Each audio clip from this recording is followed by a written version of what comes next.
Nagaatti kaa Finfinnee. Gaafa yaalaaf gara alaatiitti deemu. Nagaatti kaa Finfinnee jedheeti dhaammatee akkana bahee. Bojowaaro buleessa koo wajjin biyya alaatti wajjin turree wal beekna. Waan tokko dhumnaan deebinee biyyatti galle. Kanaan immoo galanni rabbiin haa ta'uun jedhe. Haasaatu isinitti hin dheeressu haasaa tokko naasaa. Korbee sareetii xobobsaa dhufa. Babababab jennaan booyyeen nagaye. Maaliif obobsa korbeessi kun meeqa dhashannaan tokko dhashaa jedhan maala noo sagalan dhashaan iyyine inni maaliif akkas godhaa taa'e. Jechiini cirracha abbayyaa ta'a. Artistii qabsaawaa, artistii gameessaa, artistii Zarihuu Wadaajoo du'aan boqachuu isaatiin wal qabateemee wantoota artistii Zarihuu Wadaajoo artistoota keenya akka biroo irraa adda isa godhan hedduutu jira. Akkasuma amma dura isaa fi Mallas jecha waliin jedhantu jira. Mallas waan gaafatee deebisaa Zarihuu Wadaajoo deebisee jechuudha. Qabsaawaan kuni dargii irraa haga gaafa ce'umsa gullallee bara 92tti haga ammaatitti maal jedhe ka jedhume viidiyoodhaan isaa dinqisiisoo keessaa gaggabaabsee isin dhageeffachiisaa waliin dhageeffanneeti waliin ilaalla. Maaltu artistii Zarihuu Wadaajoo artistoota biroo irraa adda isa godha kan jedhus waliin ilaalla. Akkasuma immoo har'an tana oduu aaga tokko oduu dansaa yeroo garagaraatti yuutuubaroonni adda addaa oduu ammee oduu oowwituu jedhame har'an tana immoo oowwituu kiisha nama gubdu oowwituu gammachiiftuu takka jechuudha tarii saba kennaaf tan boqonnaa taatu waboo waliin iftaan mariin akka eegalu dubbatameeti jira. Muummichi ministeeraa Dr. Abiy Ahmad irraa ifa bilisatti afaan ofiitiin kan dubbate iftaan mariin eegala. Akkamitti eegaluudhaaf deemame waan isaan jiran jechuudha. Waan muummichi ministeeraa Dr. Abiy Ahmad dubbate gurraan isin buusaa sagaletti jijjiiree jechuudha. Ani Abduudha Abduu Moobaayil Abdiraay bagara deebiidhaan gara chaanaala kiyyaa dhuftan isiniin jedha. Haga dhumaatitti kaa obsaan na waliin tura. Jalqaba irratti mee waa'ee artist Zarihuu Wadaajoo kana irraa dudubbanneetiin karaa aaga badhaadhaa kanatti kaa jechuun gaddaa fi gammachuu wal keessa artist Zarihuu Wadaajoo dhabuun nu gaddisiisaa garuu aaga kana ammoo asiin dhagahuuni asiin gammachuudha jechuudha. Mee xiqqashoo kaa waa'ee Zarihuu Wadaajoo kana haga xiqqoo takka keessa isiniif baheetiin karaa waa'ee araaratti achi dabarraa. Artist Zarihuu Wadaajoo kaa namni du'arraa hin oolu jabaateefis beekaa ta'eefis nu hundinuu karama kenna jechuudha. Ittuma deemna. Waan nama ajaa'ibsiisu ammoo viidiyoo amma mata duree irratti dhageessan kana gaafa dhukkubsatee dhiyootana alatti haakimamuudhaaf gara biyya Hindiititti geeffamuudhaaf deemu nagaatti Finfinnee jedhee deeme. Namoonni akkana lafa bulan kawaa hedduu argan kunniin ni beekan jechuudha. Haala ofii keessa jiran sanii fi akkaataa itti deemaa jiran saniif haala hunduu galuu fi danda'a jechuudha. Nagaatti Finfinnee jedhee dhaammatee itti deeme jechuudha. Baay'ee tokko garaa nama nyaata. Artist Zarihuu Wadaajoo tokkoffaa wanti gartee artistoota biroo irraa adda isa godhu ani akkaan xiqqaa tahee ni yaadadhaa. Obboleessa kiyya tokko jira kan biratti an guddadhe naaf hima hedduu seefna keessa ta'e jechuudha. Gaafa san jechuun anu bayyana qabu artistoota Oromoodhaa kan amma gartee waa'ee Oromummaa sirban kana haga amma yaadii dhufe kana naan jedhe jechuun naaf hime haga amma waa'ee sirni yaadii kuni dhufe jechuun sagaltamoota kana keessa eega gartee amma yaadii dhufe kana fakkeenyaa fi abaa'uunis gaafa duraa ce'umsa keessa seenee Oromoon Oromummaa maal akka ta'e saba kana dammaysee wal barsiisee bahaadhihaa Oromoo tokkummaa Oromoo ijaaree haalli akkasii jijjiiramni akkasii sun eega dhufe booda akka amma gartee dubbatamu kanaa miti gaafa dargii ka jedhu naaf jechuun hayyoonni gaafa san hin jiran namni waa'ee Oromummaa beeku hin jiru osoo hin tahin hayyoonni hedduun haa gaafas wareegaman jiran garuu akka har'aa kana ifa bilisatti gartee nama hedduun kudhaniin diidamaan soddoman artistoota gartee waa'ee Oromoo fi Oromummaa tokkummaa saba kana aartiidhaan dammaysan hin jiru. Sagaltamoota dura hin jiru jechuun eega amma gartee dargiin kufe kana boodaadha kun ka dhufe jechuudhaan kan inni naa hime jechuudha. Gaafa dargii keessa namni afaan hidhaadha nam tokko hin dubbatu. Gaafa san nama dubbate ni rasha nama ka jedhu naaf hime. Artist Zarihuu Wadaajoo garuu warra gaafa dargii ifa bilisatti dargii aartiidhaan balaaleffate gaafa san saba isaa dammayfate gaafa san waa'ee tokkummaa saba isaa nama leellise keessaa isa tokko. Warroota amma lubbuun jiran keessaa nama folchaa hoo jiraatellee hunda gongore waan jiru natti hin fakkaatu jechuun namoota amma har'a eegan kanneen keessa jechuudha. Fakkeenyaaf artistoota Oromoo warra gartee sirna dargii kana balaaleffatuudhaan ifa bilisatti aartiidhaan ibsatan warra akka Mustafaa Harawweefaa namoonni hedduun ni beekan jedheeti yaada kan dargii keessa jechuudha. Jira isaa awwaalanii muluu ba muluu cafcafaa jechuudhaan jechuun gaaf san dhaqabuu baannu seenaa isaa gumiyoon muluu ba muluu cafcafaa jechuudhaan makiinaa irra oofanii haala suukanneessaadhaan akkasitti warra rashanaman jechuudha. Baha Oromiyaatitti awwadaa eegala hammarreessa bakka jedhamtu jechuu kiyya. Duuba artist Zarihuu Wadaajoo ammoo warra dargii keessa sirna nama nyaataa gaafa afaan hidhaa abbaan barbaade aartiidhaan ibsachuu miti akkanumatti sirna san balaaleffatu yookiin ammoo faallaa waa'ee sirna sanii dubbachuun gaafa gartee ifa bilisatti ilma namaa qayyi shibbir maal jedhaniitiin ifa bilisatti gartee duutiitti murtaa'ee kaameraa waraabaa magaalaa keessa deemu san jechuudha. Gaafa saniyyuu warra hin callisinidha. Mee ka inni fakkeenyaaf booda kanarra update godhee haara'umsee jechuun booda eegumsee yaadiguma kana keessa kan inni haara'umsee ka gaafa duraa inni wallisetu jira. Artist Zarihuu Wadaajoo beekee qineedhaan waan jaalala fakkaatullee fakkeenyaaf amma nu waliin dhaadannamee wal malee maal qabna amma wanni sun jaalala fakkaata jechuun gaaf sanama obboleessi kanaa hime sanfaadha nu waliin dhaadanne wal malee maal qabna yoo alagaan nama quufee lammiin ofii nama quufu ka jedhu jaalala fakkeessanii ilfina shiqannoo waliin katabatan jechuudha garuu wantichi waa'ee sabummaati dargii keessa fakkeenyaaf amma kunniin kan wallifame jechuudha ammas mee kana fakkeenyaaf dhageeffadhamee xiqqoo takka.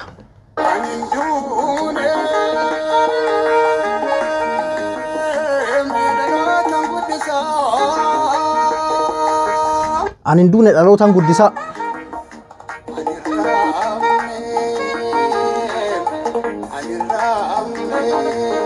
Dargii keessa quba qabaadha kun kan inni akkana jedhee aartiidhaan ibsatee dargii keessa jechuudha. Kun amma abdee ta'eeti booda kana gaafa kana ammoo inni gaafa ijoollummaa isaati dargii keessa akkana jedhee sirbe jechuudha. Albama isaa tokkoffaa moo lammaffaa natti fakkaata. Bar namni kun yoo xiqqaate yeroo 30 ol hidhame jedhama.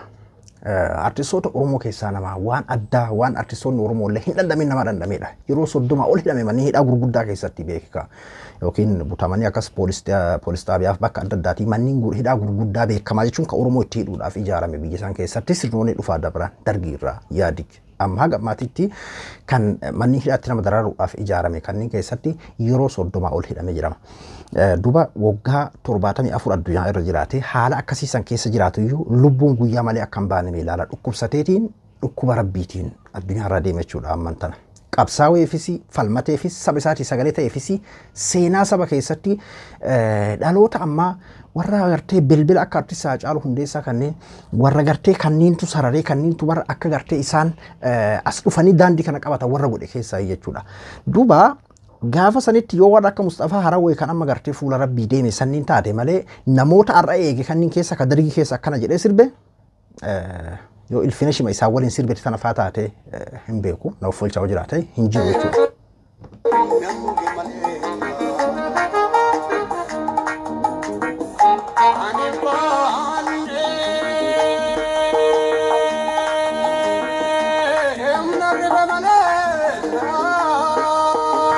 Ani rafne narribe malee miliqeen jiraadha.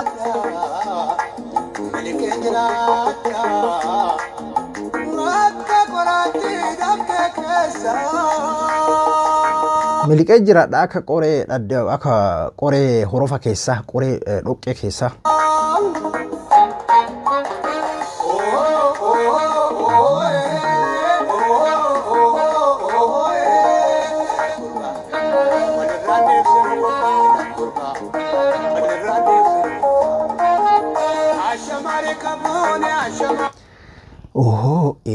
Walirraan dheessinu gurbaa mee eenyu dargii keessa kan akkana jedhee saba dammeeffatu akka sabni gartee walitti gurmaahu akka sabni walirraan dheessine akka sabni gartee yeroo tokko ajjeesu itti murtaa'ee ajjeesanii rashananii jedheetuma mana keessattuu maatii yeroo waliif hin boonne ilma isaa yeroo rashananiyyuu yeroo sodaarraa maatii waliif hin boonne san jechuudha. Haile Sillaasee keessa dargii keessa duuba inni dargii keessa akkana jedhee sirbe jechuudha. Walirraan dheessinu gurbaa ani hin rafne nammuge malee.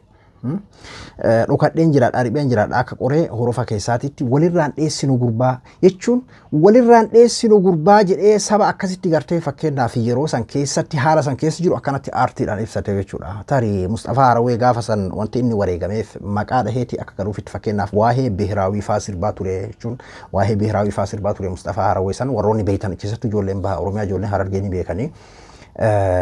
Fakkeenyaaf ni soobamtammoo ni bitamtan wallaala keessan Amaaraa waliin nutti duultan kan jedhu faa sirbaa ture jechuudha Mustafaa Harawwee suni. Hedduu takka jechuun finiinaa ture jechuudha. Qineedhaan sun ta'e amma Zarihuun Wadaajoo qineedhaan wantoota garii jaalala sirbe jechuudha. Nu waliin dhaadannahu wal malee maal qabna jedheetis gaafsa dargii keessa jechuudha. Haala kanaan hoo walirraan dheessinu gurbaa ka jedhu haala kanaan qineedhaan sirbe jechuudha. Duuba Mustafaan gaafsan kan wareegamee fi ifaa bilisatti akka amaarri irratti beekuuf yookiin ammoo sirni dargii sun akka irratti beekutti waan sirbeef natti fakkaata. Isa duuba rabbiin lubbuu isaa irraan eege jechuudha. Duuba nama akkanaa kana jechuun an dhabne yookiin ammoo du'e jedhamee isaaf wanni bu'amu waan jiru natti hin fakkaatu. Asumaan ammoo waan nama gammachiisu Oromoon zaban kana jechuudha.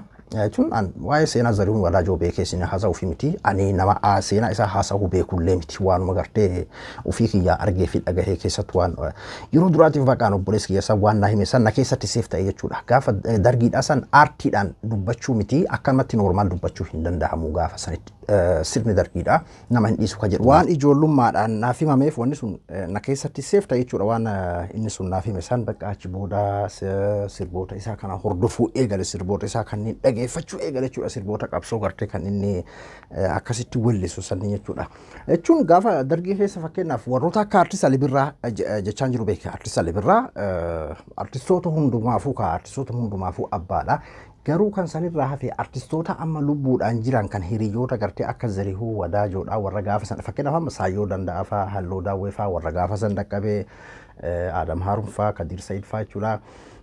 Aartiin in jira gaafa san illee jechuun weellistoonni keenya hedduun ni jiran jechuudha. Gaafa sanis hin jiran jechuu kiyyaa miti. Garuu kan akkas waa'ee saba kana dammaysanii saba kana akka waliif garnyaatuu qabaatu akka hin sodaanne akka falmatu akka gartee oromummaa isaatiif hidhamaa jiru. Akka sabni kun saba kana ta'uudhaaf cunqurfamaa jiru akka abbaa biyyaa ta'e warroota qineenaan isaa ta'u akka saba kanaaf galutti warra akkasitti gartee leellisaa turan keessaa jechuudha. Ammas akkasumatti biyya keessaa baqateen beeku kaa booda kanarra kan inni gartee biyya keessaa itti hammaannaan koonsartiidhaaf ala deemee achumaan achitti hafeedha. Achi boodas eega jijjiiramni dhufee jedhame kana gara biyyaatiitti deebi'e jechuudha. Akkuma reefuu viidiyoo isaarra dhageessan san gaafa gartee Jawaar fa'aa wajjin alatti wal argaa turre garuu boodarraa waa dhufnaaniin jedhe gaafa sanis xiqqashoo waa dhufnaaniin gara biyyaatiitti galle kan jedhu gaafa Jawaar Muhammad fa'aa artistoota mariisiseet akka irratti kan dubbateedha. Duuba artistii Zarihuun Wadaajoo duubaarra gara fuula rabbii deemee jira jechuudha. Oromoon ammoo waan nama gammachiisu dhugaa dubbachuuf sheenaan qabnu waa'ee gara artistii Zarihuun Wadaajoo Nuhoo Goobanaa Artiist Alii Birraa namoota kanneen gargaaramanii jiran dhugaa dubbachuuf yoo walitti fufaa haga isaanii malu ta'uu baate iyyuu gargaaramanii jiran jechuudha. Duraan hedduu namoonni Oromoodhaa hojjetan kunniin kophaa isaanii mana keessatti rakkatanii masarata dhaabaa kennaa artistii gaazexeessituu masarata dhaabaa kennaa kanarratti dhugaa dubbachuuf kan nama dinqisiisudha. Gaheen isin artiist Zarihuun Wadaajoo kana akka gartee sabni kun birmatuudhaafif wanti isin gaheen isin hin godhin hin jiru. Nuhoo Goobanaa irratti ni yaadattoota jechuudha. Akka Oromoon gartee mana isaaf ijaaru goosiftee akka Nuhoodhaaf hatta ilmaan isaa eegin deemillee mana kiraa keessatti hin hafne goosifteeti jirti. Gargaaramuu isaatiif akka gartee inni yaala argatu godhuudhaaf wanni isin goote masarata dhaabaa kana qofa irratti mika hatta artistoota biraa warra amma jiran warra akka itti qaata farii hedduuf artistootaaf sagalee ta'uudhaanii dorgommiin qabdu jechuudha. Kana irratti dhugaa dubbachuu fi warra akka artiist Zarihuun Wadaajoo kan akka Nuhoo kan akka Alii Birraa sheenaan qaban saba biraa jiraatan fakkeenyaaf har'a inni waggaa 74ffaa isaatitti kan inni addunyaa kanarraa godaane osoo har'aa gartee yookiin yaalamuu baatee sabni kun hagasuu bira dhaabbachuu baatee abbootiin qabeenyaa Oromoon qabnu akkasitti abbaan bishaan goolti gartee akkasitti bira dhaabbachuu baatee yaala isaaf kan gartee biyya alaatitti barbaachisu hunda anatu baasa jedhee akkasitti dubbachuu baatee godhuu fi baatee arratan ni sheenaa jechuudha namni hundinuu maaliif gaafa jiru itti cal'ise jedhee namoonni sheenawaa ture jechuudha. Garuu boqachuun isaanii kan sheenaan qabnedha. Namni du'arraa hin hafu. Seenaa dhaloota keessatti waan firii qabdu kan akkanaa kana guduunfee dhaloonni walirra amma fakkeenyaaf nuti dargii keessa akkas sirbe yeroo hamaa san keessa jennee nuufi mamaa qabatamaan dhageen akkasuma dhaloonni nu boodatti aanu akkasuma dhagaa deemaa jechuudha. Sirbaa miti jechuun waa'ee jaalalaa yookiin asna qabii achina qabii miti. Mee Zarihuun Wadaajoo waa'ee jaalalaa kam asna qabii achina qabii sirbe. Qini mee dhageeffadhaa hatta sirbootuma dargii keessa inni sirbe jechuudha. Jechuun artistoota dargii keessa sirban kabiraa ni qabna. Waa'ee sabboonummaa waa'ee qarooma beelaalaa gaafa sanitti jechuudha. Yeroo qaroomni hin jirre yeroo gartee sabboonummaan akkasitti hin jirre gaafa namni tiyyaan na baasii jiraatu jechuun qabsaa'onni hin jiran jechuun hiyyaa miti. Akkasuma biyya keessa taa'anii sodaa cabsanii hidhaa cabsanii qarooma yeroo sanitti sabboonummaa saba isaanii damma'ifachuuf saba isaanii gartee akka hidhaa fi ajjechaan irraa dhaabbattu. Saba akkas dugulchee sodaadhaan akkasii ukkaamsee saba san cunqursaa ture aartiidhaan saba san dammaisuudhaaf warri yaalan Hinjiran ammas waan addaa jedhan artist Zarihu Wadaajo kana Mallas Zeenaawiin yeroo biyya bulchaa ture jechuun yeroo ce'umsa jedhame abaa oballeessin akkasitti gartee Oromoo turaaf godhaa turan san gaafate jedhama. Awwaan kana yookiin seenaa sobaatiin si'aa ture arran tana waraleessa lataa qananii aagaa maxxansee ture jechuudha fuula sooshaal miidiyaa isaa irratti Mallas Zeenaawiin akkas jedheen ture jedhan ati bara nuti bosona jirrusi gaafa qabsoo nusanis gaafa gartee ABO'n qabsaa husanis bosonuma turte qabsaa hatuma turte ar'an tana ammoo waan si barbaachisu hundayyuu siif goona sin jenne maaliif hin callifne gaafa nuti bosona jirru sanis ati qabsootti jirta ar'an tanallee qabsootti jirta waan si barbaachisu waan si malu hundayyuu siif goona maaliif nagayaan kana fudhattee hin teenne ka jedhudha. Zarihu Wadaajoo duuba ani kaniin qabsaa'aa turee fi dhimma yookiin dhuunfaa kiyyaa kan namni naaf godhu dhabe yookiin ammoo dhimma dhuunfaa kiyyaa barbaade osoo hin ta'ine waa'ee saba kootii, waa'ee eenyummaa kootii, waa'ee dimokiraasii saba kiyyaa, waa'ee bilisummaa saba kootiitii fi kanneen ani qabsaa'aa ture kan jedhudha. Sirboota isaa kaa isiniin himu isinuu ni beektanii ani ilma gandaatii miti gandaan na waamina, ani ilma kutaatii miti kutaan na waamina, ani ilma qeetii miti qeedhaan na waamina. Sirboonni isaa walumaa gala waa'ee tokkummaa Oromoo, waa'ee gartee tokkummaa Oromoo irratti kan fuulleffatudha. Saba isaa dammaysuu irratti kan fuulleffatu ani ilma paartiitii miti paartiidhaan na waamina, ilma dhaabaatii miti dhaabaan na waamina kan jedhu faadha wallisee ture jechuudha. Jechuudhaan seenaa isaa beekee isinii himuufi miti waanuma duraan gaafa inni jiru haga tokko irraa hubadhe irraa na ajaa'ibsiisaa ture irraa jechuudha kan inni dubbataa jiru.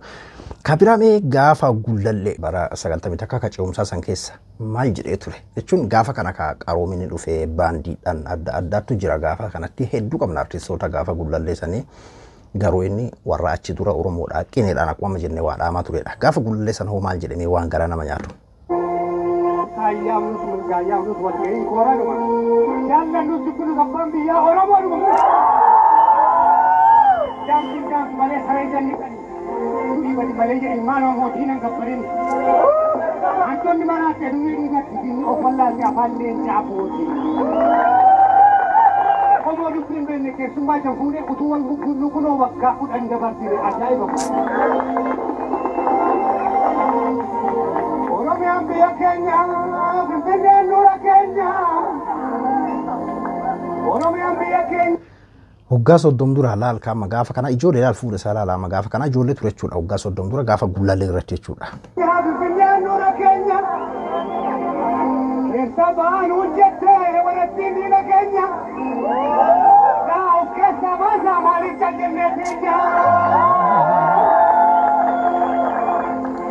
Rakkina saba kootii rakkatee wajjin argu Rakkina saba kootii rakkatee wajjin argu Qabsoo shahaddoo butti wajjin liqamsu Bilisummaa lubbuun koo nan maratu Bilisummaa Oromoo fi walabummaa Oromoo Leenca gaanfa Afrikaa Oromoo yaa saba koo Leenca gaanfa Afrikaa Oromoo yaa saba koo Leenca Afrikaa Oromoo yaa saba koo Marana bilisummaa jabaatu yaa goota koo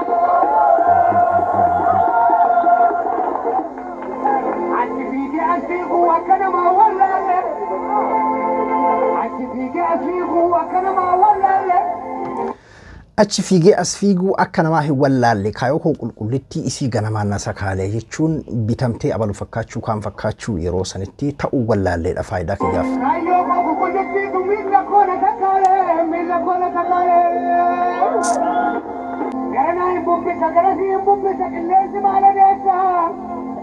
Garanaa hin bubbisa garasi hin bubbisa qilleensi maala deessa. Jabaatii Oromoo miila na waa jiru isaa guutuu osoo saba isaatiif alalaasu akkasitti gara fuula rabbii deeme jechuudha waggaa 74 isaatitti kabiraa oduu dansaa gurra namaatiif tolu oduu qalbii namaatiif tolu tarii ayyoo Oromoo kan hafuura fudhachiisuudhaaf deemu kan boqonnaa fudhachiisuudhaaf deemu barka yeroo waa'ee araara gartee waboo waliin jedhamusi inni kaan gartee kan waa waboo deeggaran itti fakkaatutu jira kan waboo jaalatus akkasuma waan biltsiginaa deeggaruudhaaf jedhan itti fakkaatu nuti boqonnaa ayyoo teennaatii fi boqonnaa ayyoo Oromootii fi boqonnaa bilisoomna Oromiyaati fi nageenya biyya saniitii fi misooma biyya saniitii fi jechuudha. Osoo wal waraansi jiru, osoo wal lolli jiru, osoo qawwee waliin dhukaasni jiru, wanni tokkollee jiraatu hin danda'u jechuudha. Kanaafidha wanti gartee araara isaanii nu gammachiisu. Yoo waa'ee xiqqashuma waa'ee isaanii kanarratti namni waa dubbatu gara lachiyyuu warra quba nama qabutu jira jechuun warra mootummaa jaalatus akka mootummaan san akka bilisiginnaan feetu sanitti maa dubbatu dhabeedhaa fi shaneen akkas taatii maaroon akkas taatii badhaadhinni itti fufa akkasuma gartee warri waboo jaalatuu fi kan deeggarus yoo xiqqashuma kallattii isaan fedhan irraa maqame waboon ni hinjifataa maalii waliin diina waliin akkas ka jirudha. Garuu dhugaan lafa jirtu ammoo araara qofa jechuudhaaf uumaanne. Wayyaanee caala wal lolan yaa jira kenna. Afaan tokko dubbatan ilmaan abbaa tokkooti ilaalchaa fi aangoo qofatu gargar qabe jechuudha. Tarii akkaataan gartee tokko ittiin deemutti jiru yookiin ammoo akkaataan waboon ittiin deemutti jiru Oromoodhaaf irra faayidaa qabaatu danda'a dhugaadha. Garuu afaan tokko dubbatan kaayoo fi akeeka irratti jechuudha kan isaan wal dhaban. Duuba namuu akeeka isaa hir'isee akeeka isaa ka deemutti jiruun hir'isee wali fidatee wayyaanee wajjis fakkeenyaaf way akka wayyaaneen feetu qofatti araaramanii way akka bilisiginnaan feetu qofatti araaramanii lachuutu yaada isaanii walitti dhiheeffatanii hatta mootummaanis fakkeenyaaf mootummaadha jedhee yookiin way zarra fedhe gaafa wayyaaneetiyyuu jechuun haga tokko dhiibbaan jiraatuyyuu eega waliin gatta'an booda yaada isaanii haga tokko aysiisanii kasanis aysiifamee akkasii jiddu kan duuba akkasumatti Oromoollee araaramuudhaaf amma beellamni qabamee jira. Kana cala duuba maaltu nama gammachiisa. Durarratti waan muummichi ministeeraa Dr. Abiy Ahmad jedhan sagaleedhaan isiniif dubbisaa kan. Akkas jedha ka ibsi OBN maxxanse. ABO Shanee waliin marii nageenyaa iftaan Taanzaaniyaatti gaggeeffama. Ministeera muummee Dr. Abiy Ahmad Shanee kana biraa dhiisuu dadhaban malee yeroo duraatiif ABO isaanii jiran arguun kenna yeroo duraatiif jechuudha. Shanee kana biraa hambisame Shaneellee amma biraa hambiftanii hayyee. Ebla kudashan bara 2015 ministeerri muummee Itoophiyaa Dr. Abiy Ahmad uummata Oromoo aaga dhageessisan ABO Shanee waliin marii nageenyaa iftaan Taanzaaniyaatti gaggeeffama jedhan ministeerri muummee Itoophiyaa Dr. Abiy Ahmad waltajjii galateeffannaa fi beekamtii kennuu qaamolee wal dhabdee kaaba Itoophiyaadhaa mudatee furuudhaaf gumaachanii fi qophaa'e irratti ergaa dabarsanii jiru. Waggaa lama wal loluurraa waggaa 20 mari'achuu wayya jedhan ministeerri muummee Dr. Abiy Ahmad. Waraanni keessa dabarree har'arra geenne yoo salphaa fakkaata garuu hedduu ulfaataa ture jedhan. Jibbi ni balleessaa diigumaa fi miidhaa fida jaalalli nageenyaa fi misooma fida jedhan. Waan kaleessarraa barnoota hedduu barannee jirra. Waraana lallabuurraa nagaa haa labsinu. Dhimma waraana raayyaa ittisaaf dhiifnee misoomaaf haa tumsinu jechuudhaan dhaamanii jiru. Kanaan booda onneerraa araaramneerra uummata keenya boqachiisuu qabnas jedhan. Jilli pirezidaantii itti aanaa paartii badhaadhinaa obbo Adam Faaraa fi pirezidaantota naannolee hunda hirmaachisu torbee dhufu gara Maqalee imaluudhaan miidhama jiru ilaaluudhaan deeggarsa qindeessaa jedhan ministeerri muummee Dr. Abiy Ahmad. ABO Shanee waliinis mariin nageenyaa iftaan akka eegalamu eeranii jiru. Ministeerri muummee Itoophiyaa Dr. Abiy Ahmad kan jedhudha ka gabaabinaan kan OBN galgala kana maxxanseedha. Osoo hujittiin seeninuu kanuma dhagahuun hagam nama gammachiisaa jira keenya nama nagaa fedhuuf nama Oromiyaan Itoophiyaan akka nagaa taatu barbaaduuf hagamta akka nama gammachiisa ilaala. Akkanumatti ammoo araaramanii walii galan jechuullee nu haa dhageessisu. As keessa yoo shayxaana taate malee ka araara kana jibbuudhaan ni jira je'eetiin hin yaadu. Jechuun yaada namoota tokko tokko gullaalu kan gara tokko goreetiin tokko balaaleffatu inni kaan Shaneen akkas maal jedheetiin TikTok, Facebook, YouTube kanaa lallabaa oolu. Inni kaan ammoo gartee bilisiginnaan akkas maaliidha. Jenne nutillee jechuun gaafa gartee haga tokko jennee jira keessattuu gaafa lola kaabaa san jechuudha. Yeroo ammoo karaa kaabaatiin nageenya akkasi dhufee ammasii Ormi maqaa tokkoon maqaa oo jiru qofaan dhagaan irratti darbataa jiru kanatti nuti ammoo wanti nu gammachiisu maalinni oodhaan gara tokkotti yeroo dhufu yeroo oo nuutuun gara tokkotti yoo dhufuudhaaf deemu hogguu dhageenyu kana jechuudha wanti nu gammachiisu. Yeroo itti walitti dhagaa darbannuu miti jechuudha. Odumaa gartee kan Oromoodhaaf ka waa hojjetu yoo jiraate kamiyyuu yeroo dhagaa itti walitti darbatuu miti jechuu kiyya. Kanaafuu kana caala wanti nama gammachiisu hin jiru. Akkuma har'a waan dansaa kana dhageenyetti fixatanii araaramanii walii galanii ka jedhullee dhagahuuf deemna jechuudha. Olola adda addaa hafarsuu dhiisa amma booda gara tokko gortanii yookiin ammoo badhaadhinni akkasii yookiin Shaneen akkasii ka jedhu gara tokko gortanii garee tokko qabattanii haga dandeenye naati waan deemaa jiru ibidda qabatu irratti bishaan naqudha. Bargahee anumaafis hibeeke kan baatu. Fakkeenyaaf waan ani wallaalaan kan dubbadhu wallaalaan akka kiyyaa dhibba kuma tokko kun dhaga'uu danda'a. Waan ati wallaalaan dubbattu wallaalaan akka keetii dhibbi kumni si dhaga'uu danda'a jechuudha. Kanaafuu ibidda qabsuu sun taane nuti hundinuu haga dandeenyeen nageenya akka bu'u. Oromiyaa keessatti ayyoon Oromoodha kan nagayaan boqottu. Baramma Tigraayitti hawwuu taane deemnee bar Tigraayitti hawwuu taane beeki. Namnummaan Tigraayitti TPLF fi mootummaan kun araarama jedhamee jira. Namni Geetaachoo fi Abiyyitu waliin taa'eetiin haasawa jedhanii namni Dabratsiyoonii fi Abiyyitu waliin taa'ee haasawa jedhanii jira. Hin jenne jechuudha. Jarri lachuutu hin jenne. Jarrummaa warrummaa wal lolaa ture sun iyyuu hin jenne jechuudha. Miiliyoona 10 miiliyoona 20 wal barbaadaa turanii bara. Namuma ijaan argee naa himu ka jedhuudhaan. Akkasumatti jaalattus jibbitus yoo Rabbi jedhee Jaalmarroof Abiyyis Jaalmarroof Shimallisis Jooharii fi Abiyyis Baqqalaa fi Abiyyis namni hundi maqaa dhawate akkuma Ormi dhagaa tokko jedhutti darbu sanitti waliin xarabbeezaa tokkorra taa'anii karaa nagayaatiin wal falmanii karaa nagayaatiin gartee wal balaaleffatanii waan irratti walii galanii waan irratti walii hin galle bulfatanii irratti wal dandahanii akkasitti jiraatuun isaanii uumanaaf jechuudha. Kanaafuu Taanzaaniyaatti mariin ni eegala kan jedhu ifa bilisatti ani gaafattoo dhiyoo gartee naqamtee keessatti achitti haasawa godhe muummichi ministeera achi keessaa wantoota naa ta'etu jira. Fakkeenyaaf muummichi ministeera Dr. Abiy Ahmed achirratti haasawa isaa san keessatti waa'ee araara kanarratti jechuun xiqqoo gammachiisuu baatuyyuu rakkoo keessoo kennaa yoo furanne wanni nu dhibu hin jiru haasawa akka bara 2018 waan yeroo dheeraa hayyoonni Oromoo jechaatiin turan Joohar gaafa jalqaba aangoo wayyaaneen gadi dhiiftu ni yaadattu yoo ta'e jechuudha. Waa'ee Joohar kana yeroo dubbatanu bara kanamatti aarutu jiraami. Aari garuu dhugaa jirtu kanuma jechuudha. Maal jedhee ture yoo keessoo kee hin qabanne yoo ofii kee of dagatteetiin orma gartee har'aa fi si jala fiigu jala yoo ka gortu taate abadan eessallee hin geettu. Osoo bara aangoo jarri hin qabatin yeroo wayyaaneen gadi dhiisuudhaaf akka shooshotaan jiru kanaan jechuudha jalqaba kan inni dhaamaa fi ture jechuudha. Gaafa jalqaba lammaan gara aangootti dhufuu qaba jedhesi waa'ee keessoo isaa irratti namni haga lammaadhaa saba kanaaf hojjetu hin jiru ka jedhu Joohar akkasii dubbataa ture jechuudha.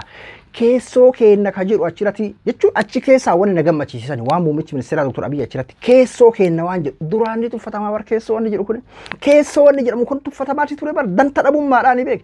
Haacaaluun bar akkasitti kan nyaatame waan biraatti hin fakkaatin osoo haga Haacaaluun gahu beekamee keessoo keennatti wanni kun nama guddaadha osoo beekame hin nyaatamu ture beek.